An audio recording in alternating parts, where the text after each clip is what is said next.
What is the strangest thing you've seen that you can't explain? Story 1. When I worked in the medical field, I had a dream one night about a patient of mine, a very kind elderly woman whom I visited once or twice a week. In the dream, she came to me, dancing, and called out that she wasn't hurting anymore. I was so happy watching her dance after seeing her decline for years. When I got to work the next morning, I told my coworkers about the dream, and later that morning, we got the call from her daughter that she had passed away the night before. I cannot explain that, but I'm glad I told my coworkers about it before the call and not after. Otherwise, they'd never have believed me. Such a bizarre experience, but so wonderful to feel she was at peace. Story 2. Fall 2009, I was sick, like super sick. It was a few weeks before my amputation, and I was battling a severe bone infection. I was on all kinds of antibiotics. I had a PICC line and would dose my antibiotics through these little balls and pain medication. I'm a huge Yankees fan, so my best friend got us tickets for the American League Championship Series game at Yankee Stadium. She pushed me around the stadium in a wheelchair with a ton of blankets on me. It was freezing, just to put a smile on my face. My friend leaves our seats to go get some hot dogs and snacks. This is where it gets weird. As soon as she leaves, to my recollection, an older Irish gentleman sits beside me. He offers me some of his spiked hot chocolate, but I said no thanks and explained that I was on a lot of medication. We begin talking, and I told him what was going on in my life. He asked if I was scared to have my leg amputated, and I told him that I was. I was really frightened of the unknown. He gave me some pretty valuable life advice and comforted me. He assured me that it would be fine. He told me that if you have to be an amputee, try to be the best damn amputee there is. My friend comes back with food and asks who I was talking to. There's no one next to me. I guess I must have hallucinated this, but I don't know. It felt more like some kind of angel or being that came to me to let me know it would be okay. I guess my guardian angel is an Irishman with spiked hot chocolate. Story 3. I was driving home from work on the back roads and was behind a car that was the same make, model, and year as mine, just a different color. Further down the road, we both get into the turn lane to turn left onto a long, straight road with open fields on either side. The car in front of me turns onto this road, and I wait for a car to pass, then turn as well. It takes less than 5 seconds. However, when I turn onto the road, the car that had been in front of me is nowhere to be seen. This road has no turnoffs, and it's long and straight, so you can see pretty far ahead. The car had just vanished, and I still think about it today. I have a dash cam now, but I wish I had one back then because I question what actually happened that day. Edit. I am 100% sure the car didn't do a U-turn. The roads are really narrow, so they wouldn't have been able to complete the U-turn without making it a 3-point turn or driving partly into the field. I also would have noticed because, while there was enough time to make a 90-degree turn in front of the car coming from the other direction, there was nowhere near enough time to make a 180-degree turn without either causing a wreck or something else. After I turned onto this road and noticed the car was no longer in front of me, I looked all around and could see another car driving away behind me. But the car that looked like mine was gone. There was nowhere on that road where the car could have pulled off, or I would have seen it.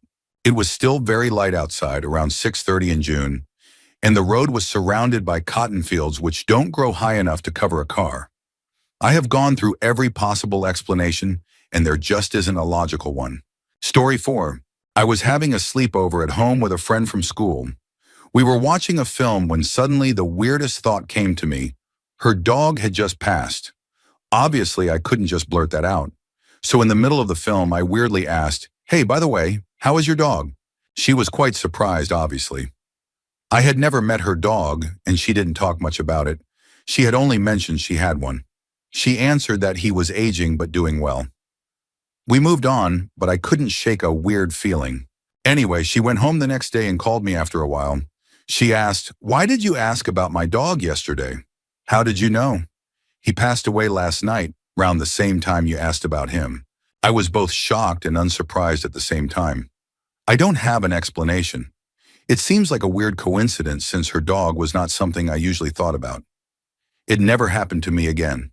Story 5. When I was young, my parents and I relocated across the country to Maine. We lived in a very small town, and our house was old, beat up, and on many acres deep in the forest. It had 2 stories, with the top story being the main level and the bottom story being the bedroom level. My bedroom had several large windows that looked out into the forest.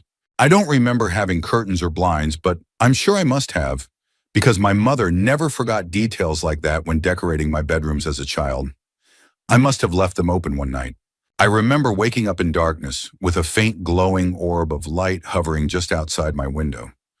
I watched it in utter terror as it went slowly across one window, then the next, before pausing, flashing briefly into my bedroom, then shifting into the third and final window and disappearing altogether. I was so upset by the ordeal that I went and woke my parents, and my stepfather stormed into the backyard with his gun in hand. There was nothing and no sign of the strange orb. My eyes are watering as I write this. Deep down, as an adult looking back, I realized that orb was anything but magical. It was someone's flashlight. It never happened again, but I'm still afraid of having window blinds open at night. Story 6. I was driving one night in a really foul mood and speeding. Like when I say speeding, I mean at least 25 over the limit. Anyway, this car gets behind me, and for some reason, I could just tell it wasn't a cop. It was a fully tinted Chevy truck with weird lights on it, like comically large aftermarket front headlights. Once it got behind me, I got a really eerie feeling I can't explain. Like my body just knew something was wrong. Anyway, I figured if it was a cop, they would light me up for speeding. But for some reason, they just kept pace with me, also speeding themselves. So at this point, I'm getting a little weirded out, so I turn off the freeway and they follow me. I turn into a gas station and get out. I figure if I'm going to get axed, at least the cameras will pick it up and give my family some closure. Something just didn't sit right with me. I knew something was up. As I'm getting out of my car, the truck rolls its window down, and what I saw still haunts me to this day. It was a heavily disfigured man. The only likeness I can compare to is that guy Rocky Dennis from the movie about the boy with the disfigured head who falls for the girl that loves him for who he is, not how he looks. He starts to motion to me with his finger, like telling me to come closer. I don't care if he was going to give me the winning Powerball numbers. There was no way in the world I was going to approach that car. I bolted inside the gas station. At this point, my whole body was shaking. I tried to tell the clerk what was going on as they stared at me, probably thinking I was drunk or high as my story didn't make much sense. I went to look outside and the truck was gone. I still have nightmares to this day. Story 7. I was driving home from work one afternoon with my brother and cousin in the car. As we were sitting in traffic, I noticed high up in the sky and way out in the distance, a small, motionless, black square. I pointed it out, and both my brother and cousin spotted it quickly, so I know it wasn't in my head. It just remained still for about 45 minutes, and then the sun set, and it was too dark to see it any longer.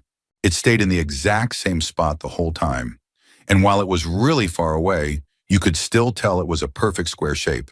Once I got home, I went online to see if there were any mentions of it anywhere, and there was nothing. To this day, I still think about it and wonder what I was looking at. Story 8. A tiny humanoid creature underwater. To this day, I still search the internet in hopes that what I saw was an actual type of fish, but I still haven't found anything. I was snorkeling at the age of 16 off the coast of Australia with my dad. Seeing all the fish was so beautiful. My dad drifted a little far from me, but there was a reef protecting us from any large sharks, so I wasn't scared of snorkeling on my own. I swam down toward the coral to get a closer look at a small octopus when something caught my eye.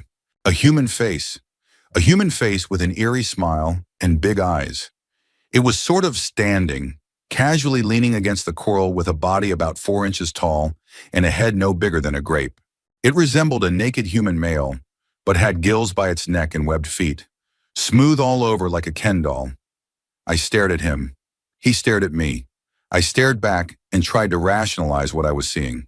I reached out to touch him, and he casually evaded me by stepping to the side, all while his creepy smile remained. I could see my dad had turned around and was swimming closer to me, so I called him over to see this crazy creature. The creature turned toward where my dad was swimming over, seemed to notice him, then looked back at me coyly. Then it walked away, like walked on its little webbed feet on the coral and disappeared down through a little hole in the rocks. I tried explaining it to my dad when he came over, but he couldn't explain anything like that either. He just said something about Aboriginal spirits and that I shouldn't mess with it. I swear I think about that little fish man every day. Story 9. I was around the age of 10, and my younger sister was 7. Usually, whenever my sister was scared during the night, she would wake me up and I would comfort her and tuck her in bed. However, this night was different. She was shaking me furiously and crying, couldn't speak, etc., so I rushed to her room.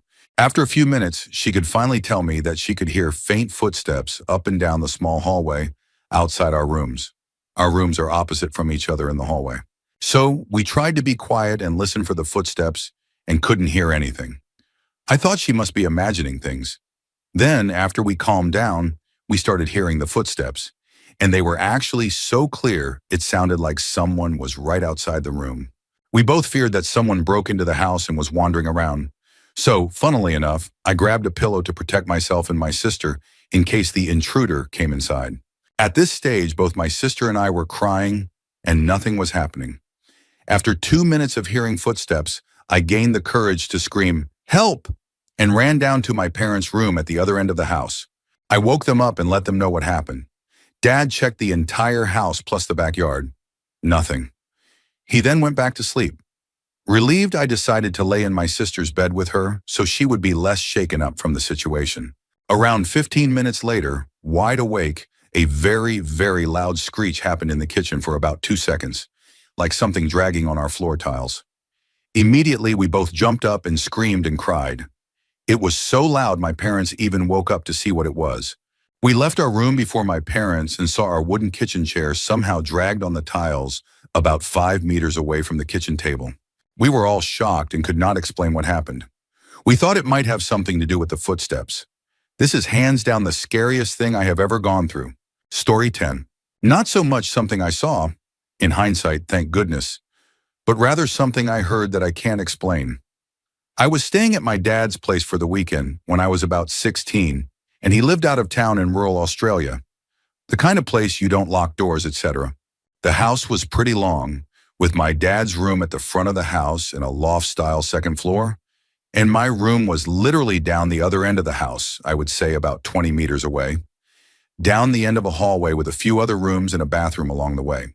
It was just he and I there that weekend, and I stayed up late on the computer and went to bed about 2 a.m., got into bed, and started listening to music to fall asleep. About 2 minutes in, I hear the door at the end of the hall slam shut, and I had not closed it. I immediately take my earphones out and go to call out, thinking it was my dad, when a bedroom door right next to it opened. No one occupied that room at this time.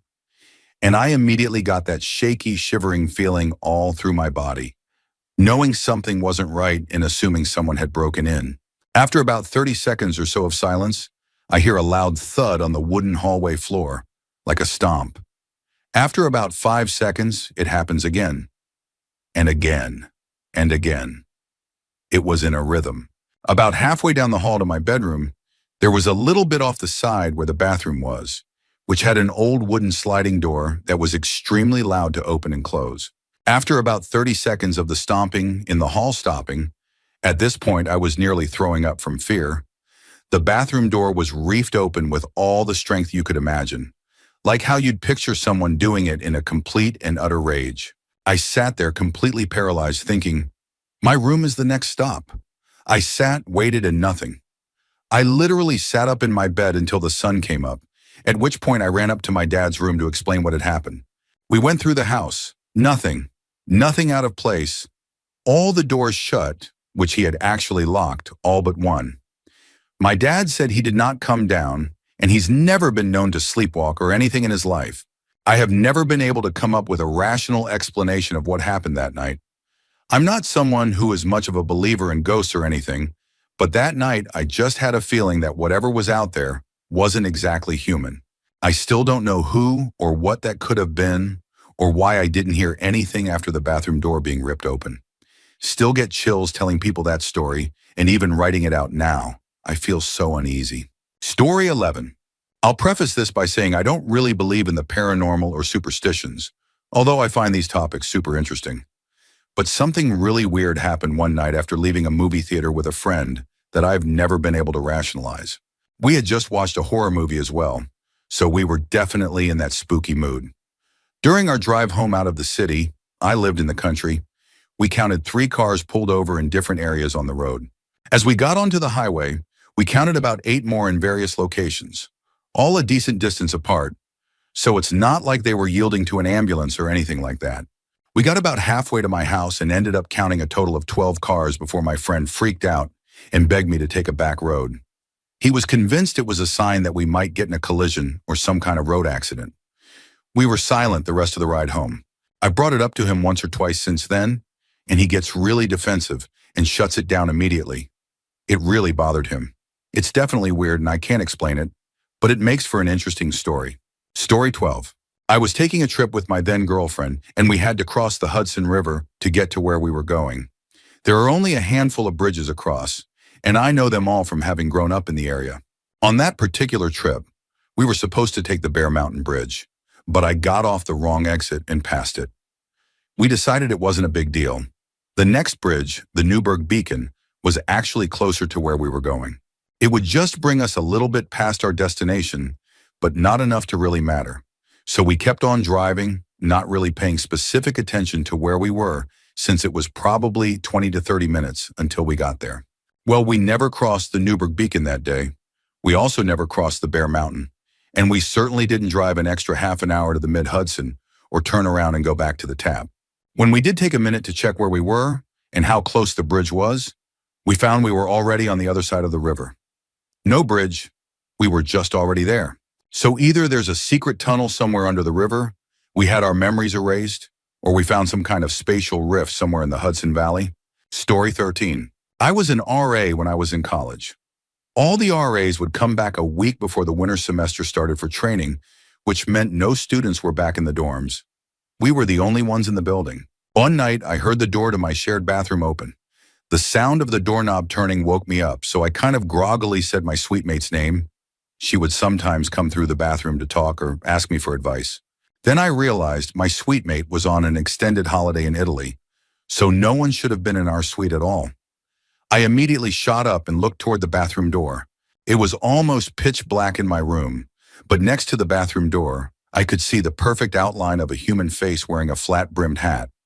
I couldn't see the details of the face, but I could see shadows where the eyes, mouth, and nose would have been. It was as if someone was standing next to the door, staring at me. I had no idea what to do. Because no one was back in the dorms, I knew that the nearest RA was 2 floors away and wouldn't hear me scream for help. I stared at the face for a few seconds, and it stared back. Then I shifted slightly on the bed, and it completely disappeared. I got up to check the door, and it had been closed the whole time. It's been almost 7 years, and it still freaks me out when I think about it. Story 14. My youngest daughter would always beg to buy the seasonal decorations when we go shopping. She passed away from a brain tumor when she was 5, and as a way to cope, I started buying those seasonal decorations and now decorate my house with them as the seasons and holidays change. Her favorite were these colorful birds from Target. A couple of years ago, just before Easter, I was deep cleaning the house. One of the Easter birds went missing. I assume one of my older kids had knocked it off the shelf with their backpack as they had left for school that morning. I looked around where it should have fallen but couldn't find it. We had a younger dog who loved to chew up everything he could find. I checked all his usual hiding spots but couldn't find it. I continued to clean the house.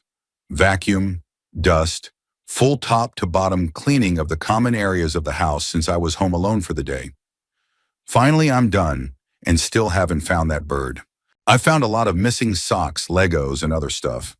I grab my cleaning supplies and say out loud, "Daughter, it's okay if you're playing with it, but will you let me know somehow so that I know the dog didn't destroy it?" I walk out of the living room and put the cleaning stuff away under the kitchen sink.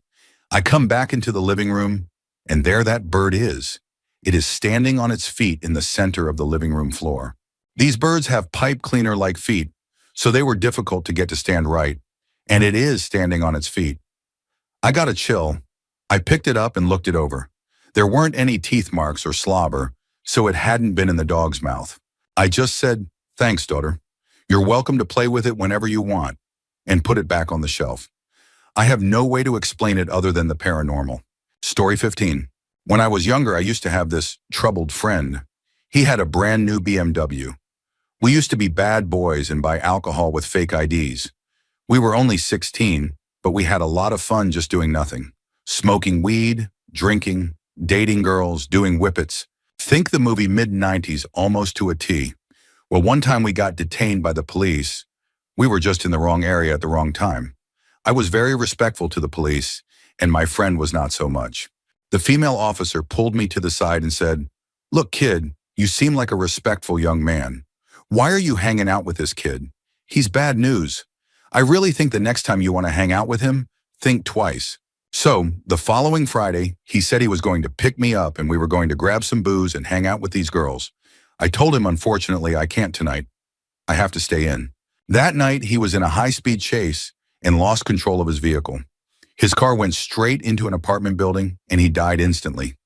Somehow, I ended up running into that police officer again a few weeks later. She made a joke that it's not good if she keeps seeing me. I literally burst into tears and just hugged her. I feel like she saved my life. She seemed somewhat confused, and I told her what happened. Story 16. Former Egyptian Air Force Mirage 2000 pilot here. I was one of the unlucky few that got selected to serve their mandatory years as pilots. It was considered unlucky because you stayed in the Army a lot longer than soldiers and officers due to the amount of training that comes with flying a fighter jet. Anyway, fast forward 2 years, I'm a fully trained Mirage pilot, though I don't know much about dogfighting or fighter jet weapons, as I didn't take it on full time. Like I said, this was mandatory service that everyone had to do. I was just selected to be a pilot for some reason. I only flew like 6 times in the 3.5 years I served. Anyways, picture this. It's a pitch black night and I go out for patrol on the Red Sea border between Egypt and Saudi Arabia. My friend is assigned to patrol the border near Sinai and Israel. That's usually the most actively patrolled area. So here I am, flying in Egyptian airspace, when an extremely bright light shines through the cockpit, almost blinding me for a moment. It was so bright, it got right through the tinting on the windows and my helmet. It was almost like that memory wiper from Men in Black. It lasted at least a minute. Just as I'm about to call this in to get a possible explanation, the air tower guy starts frantically speaking, not shouting, but talking really fast and in a very worried tone. I can't hear him well through the radio, so I couldn't tell what he was saying. I tuned into the frequency the other pilots were on, and they were all just as shaken as me. 30 minutes later, a calmer voice instructs us to all land immediately as there is an emergency being investigated by the more experienced pilots, dogfighters.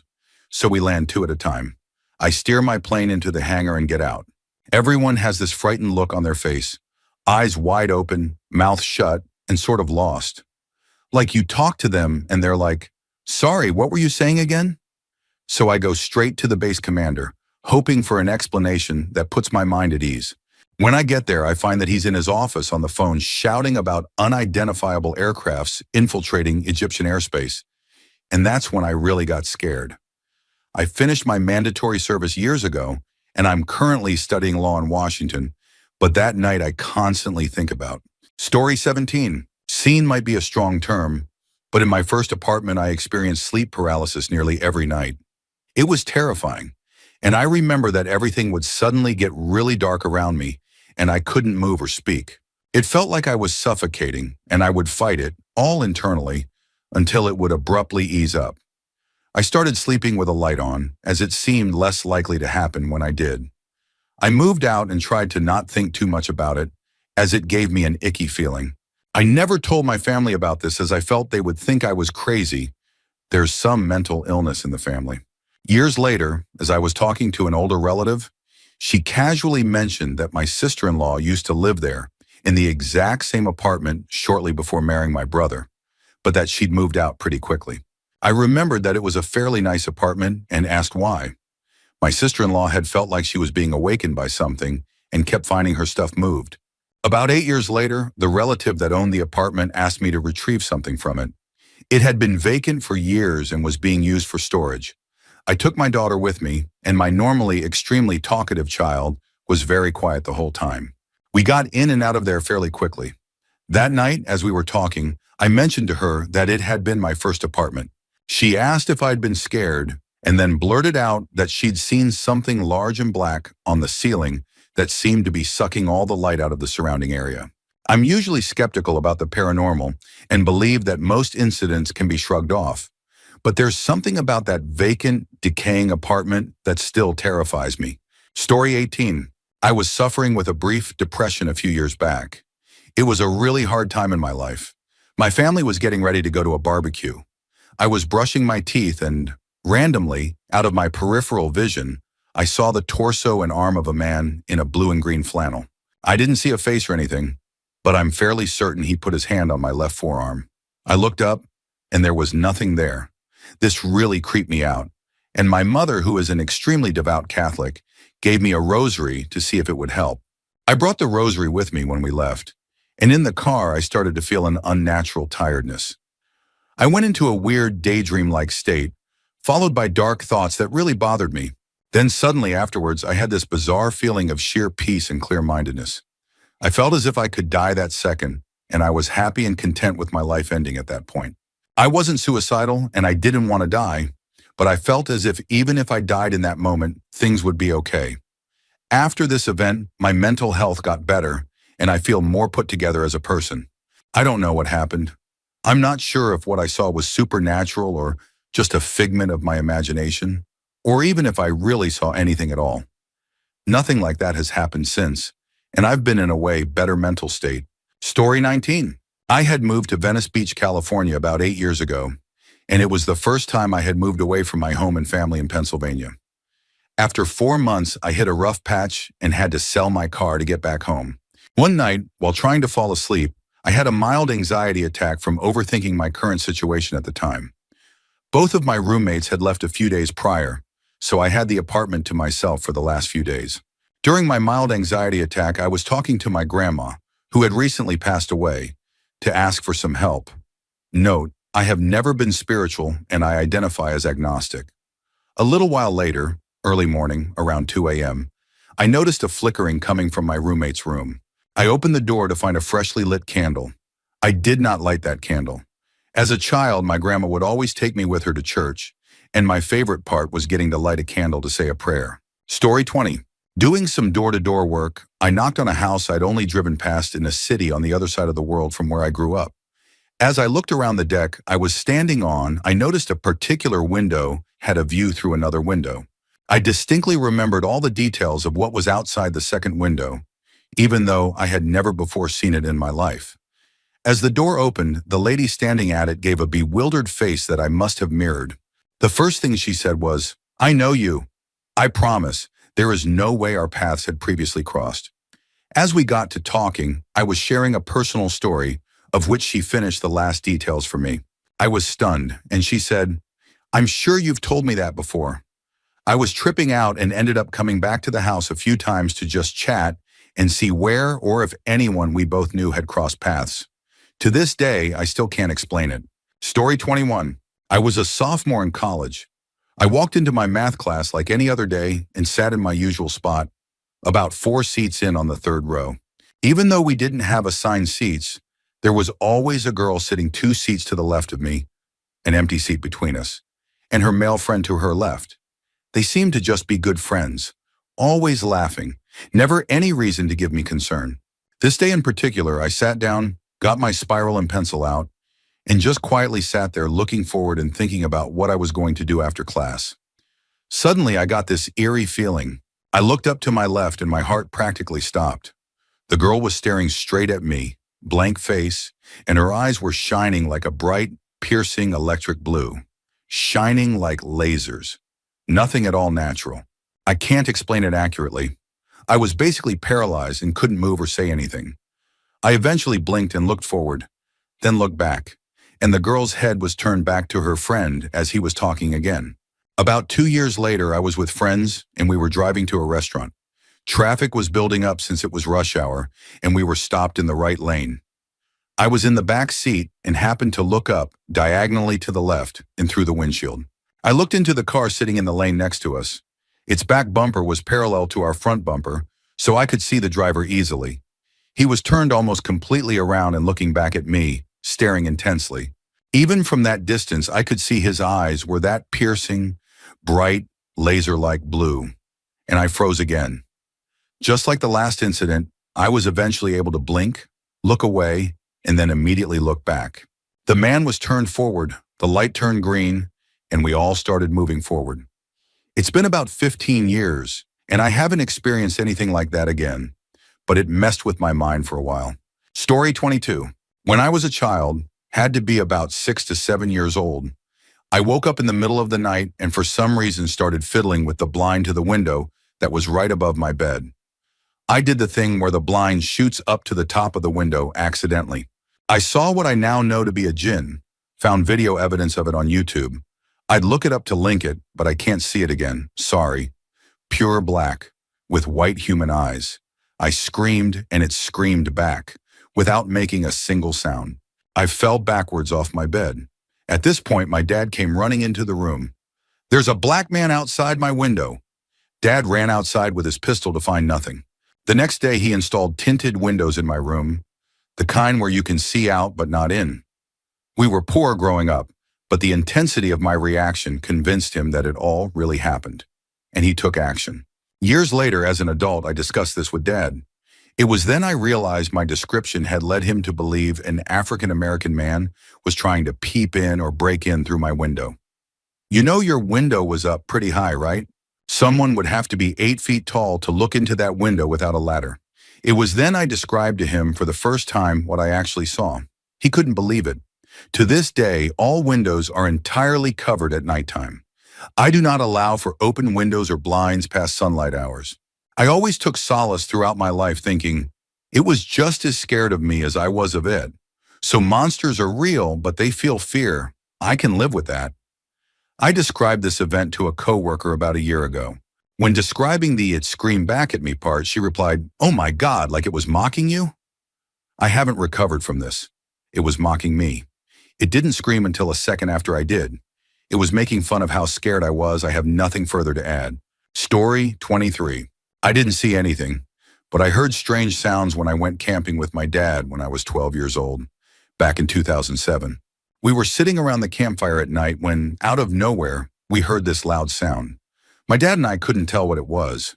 At first, we thought it was a jet, but it was a clear night and we didn't see any strobe lights at all in the sky. It wasn't a car or any large vehicle on the nearby highway, because automobiles don't sound like that. We couldn't tell if it was coming from the sky or the nearby mountains at this point. It was really loud and kept going on consistently for a long time, and we just sat there and listened. The sound went away and it was time to go to sleep. So instead of sleeping in the tent, my dad and I slept in his camper in the truck because I was too scared. Then late at night, I had no idea what time it was. That sound came back and it woke me up. I stayed awake with my eyes wide open until the sun came up. The sound never came back after that night. And we've gone back to that campsite multiple times over the years and never heard it again. You know, the funny thing is that around 2011 to 2012, people all over the world were hearing loud horn sounds coming from the sky, and those sounds are exactly what I heard at that campsite. I still get chills talking about it. Story 24. When I was in college, I shared a house with 7 more students in an apartment, flat, whatever you want to call it. I lived on the 3rd floor. I was socially awkward, so I didn't make friends with any of them. They'd leave the house at midnight to play football, and there was always this one animation student who stayed in the house with me. One night, I was staying up because I didn't finish my assignment as fast as I thought. Everyone either slept at their friend's house or played midnight football, but that night the animation student tagged along, so I was all alone in the apartment. Let me tell you about the apartment. It sucked. Almost all the lights were broken. My door handle was totally gone, leaving a weird circular hole. So I had to use my finger to actually lock or open my door through the gear, or whatever you want to call it. We reported it to the college department, but they never did anything. That night, I did my work in the dark at my study table in the living room. As I was working on my assignment, I heard a chair move in the room behind me. I had seen everyone step out of the house 2 hours earlier, so I knew I was 100% alone. I decided to close my laptop and go to my room and sleep. I stood up, and naturally my chair made a screech noise. The chair noise replied louder from the room behind me. I went to my room, used my nail to close the door, and tried to sleep. I woke up the next day with my door half open. I called my roommate and asked him whether he entered the room last night. He didn't. So there's that. I never really wanted to do work late at night again. At least that's what I told myself that day. 2 weeks later, I got an assignment that required me to stay up. I also took animation, and that stuff was tiring. I started around 10 p.m., and then my housemates went out to play football, except for the animation student, which calmed me a bit. Around midnight, he went out because he received a call while holding his motorcycle helmet. He was 100% not coming back, so I tried to do my work without overthinking about the room behind me. I couldn't roam around at night because the security guard would ask if I was trying to sneak into the girl's apartment. I had friends, but I didn't want to knock on their doors at midnight. So I called my mom, I saw her online, and we talked a bit about life and stuff. I calmed down and continued my work. Around 2 a.m., I heard it again. You know it's from the same floor because my floor was vibrating. I did what every stupid character does in movies. I stood up and checked the room. I'm not sure why. I just felt like if there was no one in the room, I'd convince myself there was nothing to be afraid of. I checked under the bed and everything. Nothing. I closed the room and continued my work. From my peripheral view, I could see that the door opened slightly more and more, but very slowly. Subtle, but you could tell. I was shaking, and to be honest, I kind of froze. And then I felt something touch my leg. It was a hanger. It hit my leg, and when I looked down, it was still moving and rattling on the floor. Something threw a plastic hanger from the room behind me. I decided that was too much for me, and I left the house and took a walk downstairs. The guard asked what I was doing. I lied and said I was waiting for my laundry to dry. There's a mini laundromat on the lowest floor. I didn't sleep at my apartment often after that. I decided to sleep at my house, which was around 40 minutes to an hour away, because of that experience. Apparently, my neighbor's house experienced something weird too, so I guess it's not just me. It's not really scary, but I felt uncomfortable not being able to explain what happened, and I don't like that. Now I'm doing much better. I have lots of friends, and I changed my course. It's a fun story to tell. Story 25. A few stories, actually. So for context, I was living in a rather small village with 300 inhabitants. The next bigger road is not too far away from us, but the road leading through our village is pretty small. The first story. When I was younger, I had a tree house. It was pretty cool, and we actually thought about having electricity and water up there, but we never did that. One night I couldn't sleep. I was watching my tree house, and all of a sudden this thing lit up. We never had any lamps there, so how could that have happened? It went out after a few minutes and never happened again. This story happened during the same time I was experiencing alien nightmares and had the feeling of being watched by something invisible. And the second story is even weirder. As I mentioned, I was living in a small village. The next train station is about 6 kilometers away. Sometimes when my parents couldn't pick me up, I had to walk. It usually took me 45 minutes, more or less. One night I was at a friend's place, took the train to the next station, and from there I had to walk. I remember I took the train at 7 p.m., so I should have been home by 8, right? 10 minutes on the train, 45 minutes walking. It took 2.5 hours for me to get home, and I can't explain what happened on the way. Still thinking about it today. Story 26. Sleep paralysis is a hellish thing. If you have it, you'll never be more scared in your life. As a preteen, the only thing I'd do was play my Xbox One. There was a little pad in our backyard that was basically just a tiny house. My parents trusted me enough to let me live out there. So me, being an addicted gamer, would always stay up countless hours on Battlefield, Black Ops, and Minecraft. Eventually, insomnia caught up with me. Around 4 o'clock one morning, I decided to call it quits because I was a tired boy. I went to sleep, and 2 hours later, I woke up to see twin girls in ripped white medical gowns standing in the corner of my room. They had long black hair that covered their faces. They walked toward me and phased through me in my bed, eventually reaching me and choking me. Of course, I had sleep paralysis, so I could only move my head. They stopped, then walked through my walls to leave me. I turned my head to the bed beside mine, since my friend and I had just had a sleepover a few days ago. My friend was sitting there looking at me until finally he started screaming, and his face warped into a demon-esque thing. Eventually, I broke free, or at least I think I did, and continued my daily routine, talking to my parents about the incident, eating breakfast, and then sitting back down to start playing video games again. Then, almost like I fainted, everything went hazy, my memory faded, and everything went black until I woke up in my bed with a terrible ringing in my ears. I asked my parents if I fainted, and they put me in bed. They said they didn't and asked why. I told them, and they were really confused. Still makes me wonder to this day. Story 27. I was showering one evening and had the bathroom window open for condensation. This particular window opens out above our side passage on the side of our house, about 20 feet above the gate below. I finished showering, wrapped a towel around my waist, and was walking out of the bathroom when I met my mom on the landing. She was walking out of her bedroom and had begun telling me something about my laundry not being ready when, mid-conversation, we heard the most gut-wrenching, blood-curdling scream I've ever heard.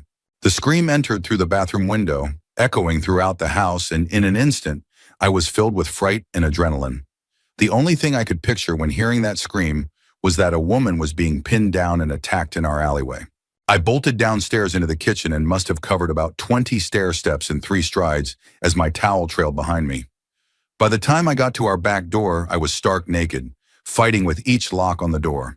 The whole time the screaming continued.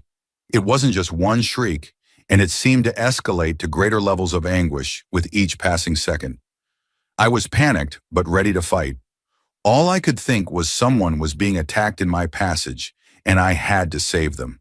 I leapt outside, swung around the corner, and ripped open the gate, ready to confront the attacker.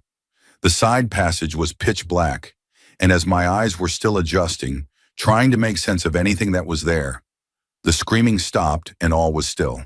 Nothing was there, and there was no trace of anything having ever been there. I cautiously stepped back into the kitchen, where by this time my mom had caught up. After securing the perimeter with all outside lights turned on and scouting the front and back sides, we made sure our cat was all right. She had also heard the scream and was on high alert standing on the kitchen table. To this day, I have no explanation for the source of that screaming. We have foxes in the area, and they can make some strange yelping sounds. But this definitely wasn't an animal. It sounded like a human writhing and wailing for her life. Story 28. Oof, this is a long one. I've moved around a lot, and I've had many similar, but smaller experiences in many different houses, to the point where I can walk into a place and get a vibe that just doesn't check out. Kind of like a weird little back-of-the-brain gut feeling that you just push off as mind games. But out of all of it, this was the worst. I lived in a house with a few roommates that all believed the place was haunted. There was a good bit of activity, but none of it was particularly scary. It was enough that you couldn't doubt something was there, but it didn't really feel threatening at first.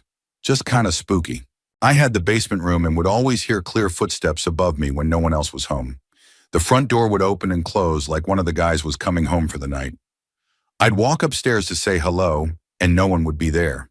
The house had a very long driveway with a horse gate at the end that we had to manually open and close to keep the dogs in. There were many nights I would come home, and the gate would be open. I'd pull my truck up past the gate and hop out to close it, only to see that it was already closed. I would just laugh a little and jokingly yell out a thank you. Things started getting a lot worse when one of my roommates had his high school-age sister stay for a few days while their parents were out of town. We let her throw a little party with her friends, and next thing you know, they're playing around with a Ouija board. And the damn thing kept saying my name as I was walking to the kitchen. I've known this girl since she was little, pretty much like a sister, so I thought she was playing a joke. I laughed it off and told them to stop messing with me. But within the month and a half after that, I started hearing and seeing things that made me seriously question whether I was becoming schizophrenic. I became antisocial and fell into a huge depression that affected my job, my relationship, and my friendships. Until one night, I had my girlfriend over for a movie. I got up to use the restroom for like 30 seconds, heard a commotion, and came back to her, curled up on my bed, crying her eyes out and trying to hold my barking dog, who was more aggressive than I'd ever seen and was just all over the place. She demanded that we immediately go to her house and refused to ever step into that building again. It was a long time before I got an explanation from her. She would get incredibly upset every time I tried to bring it up. Eventually, she told me that she had heard a loud guttural sound, thinking something was wrong with the dog, so she sat up to check. One of the candles that I kept on my TV stand flew at her. I moved into my own place a week later, which I had already been planning to do. And the last time I left that property, it literally felt like leaving a war zone. It was as if all my sanity returned within weeks. My motivation and energy came back, and I haven't had a single experience like that ever since. But I no longer keep any candles in my house anymore. A year or so later, after hanging out with my former roommates, trading stories and discussing everything that happened in that house, I did a little research and found out that not only the house, but the entire area is known as a hotspot for these kinds of things. Story 29. I already commented, but I thought of another story. My mom and dad bought a house before I was born on an old street, probably dating back to the 1600s. My mom had bought the house because she was really into researching family history, and some elderly relative of hers had lived there in the 1930s. My dad and my granddad were decorating before they moved in, and every day my granddad would moan at my dad for not washing his brushes after he had painted.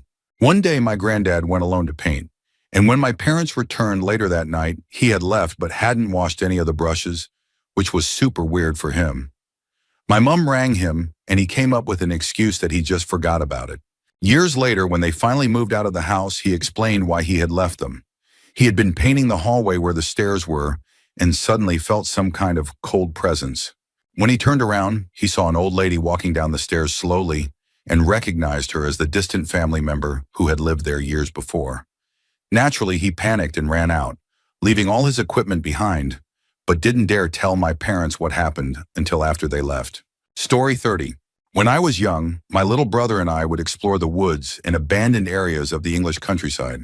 There was this one abandoned, overgrown farmhouse that we and a few other kids from the town broke into by kicking in the kitchen window, which was the closest one to the ground, as the kitchen was half in the ground. When we got into the kitchen, the table was set, and very old, dry, and shriveled food was still on the plates. To us, it seemed like the family that lived there just got up during dinner, left, and never came back. We explored the rest of the house, and the furniture was all there, covered in dust, cobwebs, and animal droppings. It was awesome, our own little secret clubhouse. There was only one room we couldn't get into. The heavy wooden door was locked, and no search for a key was ever fruitful. I couldn't explain it at the time, but I had to get into that room to look around. Call it the video game completionist side of me. Myself and a few others found a heavy tree branch outside that we used as a battering ram, and after many, many swings, we finally got the door busted enough to open. Inside the room was no furniture except one cabinet, fastened to the wall. Inside the cabinet was a single china doll. While it wasn't creepy looking, the whole situation gave me, my brother, and our friends the chills. We hastily pulled the door as closed as it would go and left the house for the night. That night, a thunderstorm rolled through town, and the next time we got out to the farmhouse, it was nothing but rubble and burnt wood. It had been a few days since the storm, but we figured it had been struck by lightning and burned to the ground. Being curious boys, we sifted through the ashes, because why not?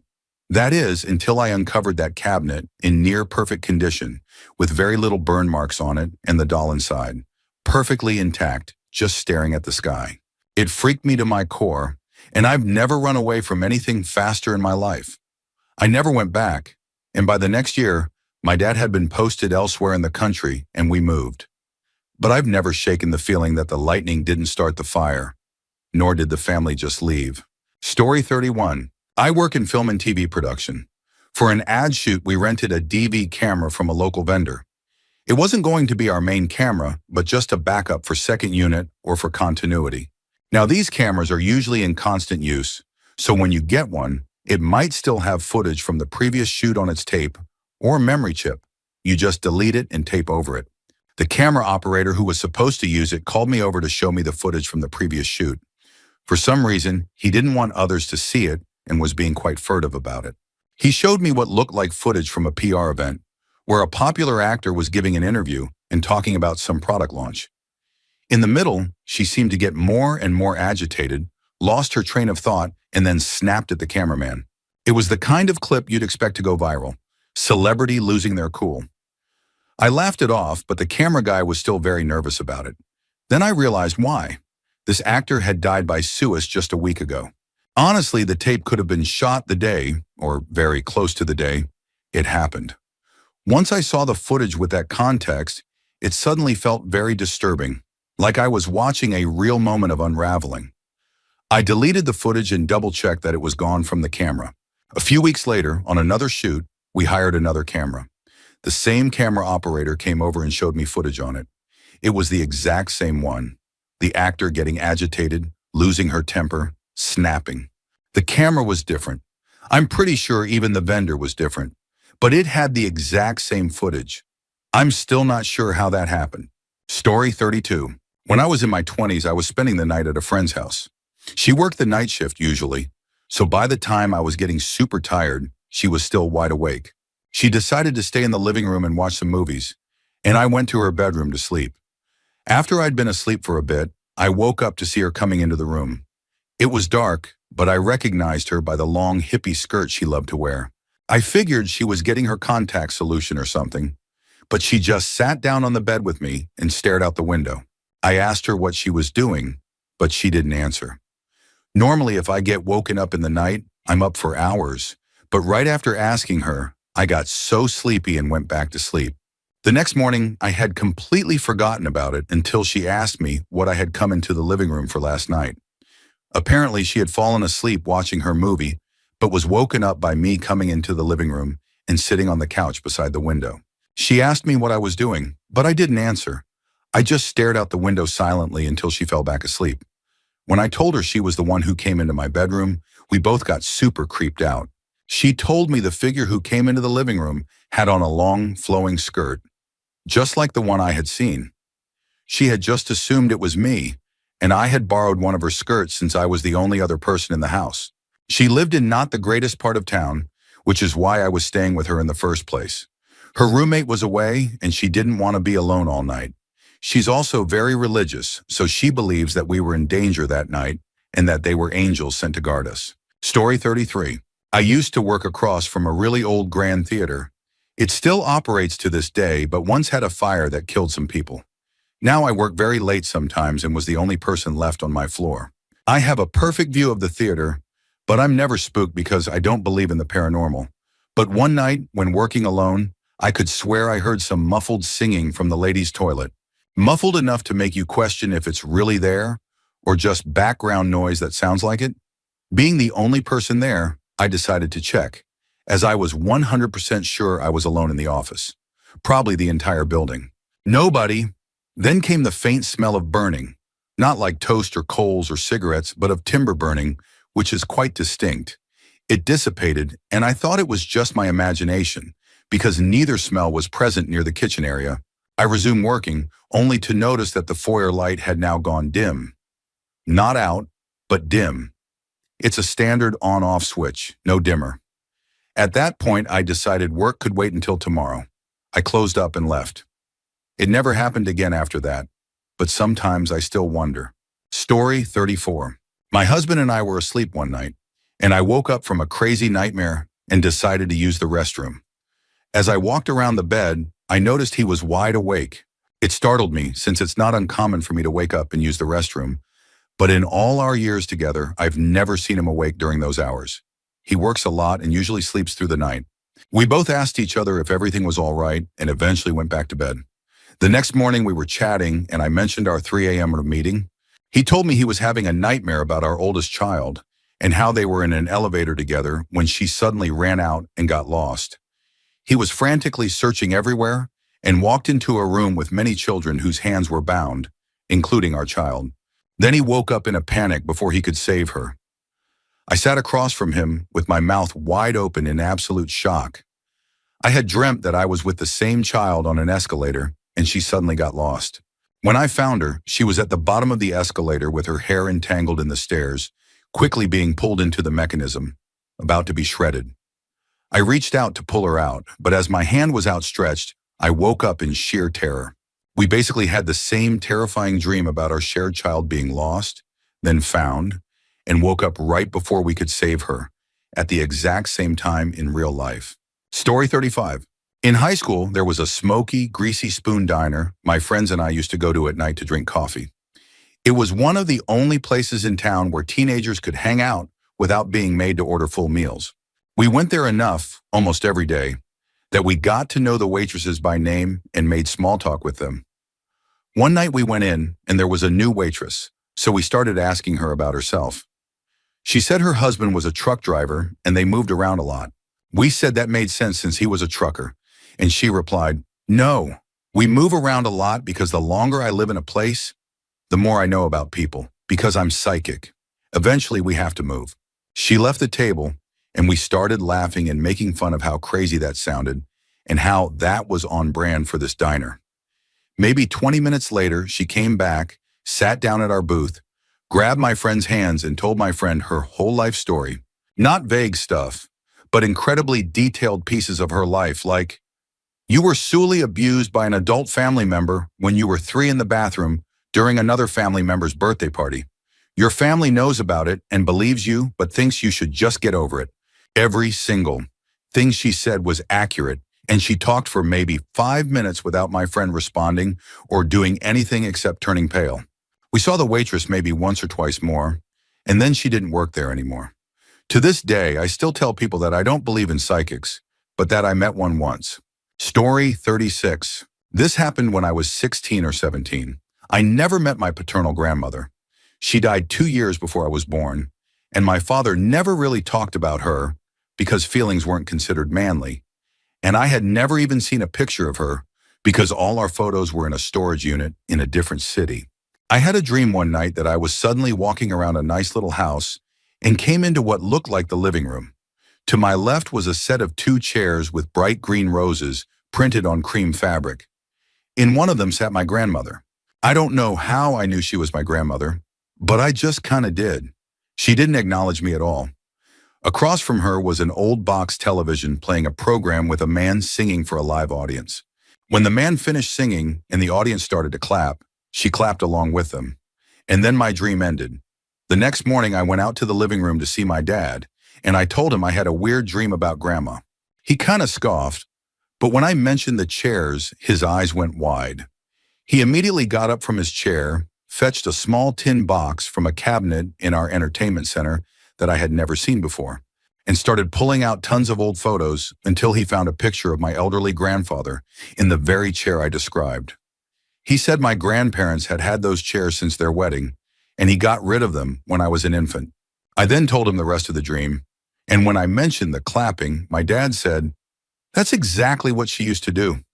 She always clapped when she watched a good performer on the television." We were both baffled. My dad dismissed it by saying, "Well, that's very interesting," and then kind of shut himself in the den for the rest of the day. I still don't understand how it happened. I couldn't have known any of the information in my dream. I'm happy that I at least got to see her once. Story 37. I decided to watch Paranormal Activity for the first time with my dad up at our family cabin in northern Wisconsin, in the middle of winter, and as far out in the country as you can get. Not many other people around, especially in winter. Anyway, we're big horror movie guys, so we were really excited. It got dark, and we turned all the lights off except a little nightlight at the end of the hallway to see the bathroom door. Fast forward, we're about 75% of the way through the movie, and take a quick break to grab a drink and go to the bathroom. I walk into my bedroom and all the lights are on. The overhead light, night light, lamp, and even a flashlight inside a closed shelf. I specifically remember turning off every single light, and the way this cabin is set up, there's no way someone could have gone into my bedroom without being seen. My dad never got up before I turned on the movie, so it couldn't have been him, and frankly, he was just as terrified as I was. Usually I'd chalk it up to some freak coincidence. But 4 different lights using different sources of power, all turning on. When I'm 100% certain they were turned off originally, we ended up turning off the movie and watched the funniest thing we had nearby, Ace Ventura. I'm an atheist and have no belief in anything paranormal or not rooted in science. But this really messed with me when I was 12. Both my dad and I still have no explanation.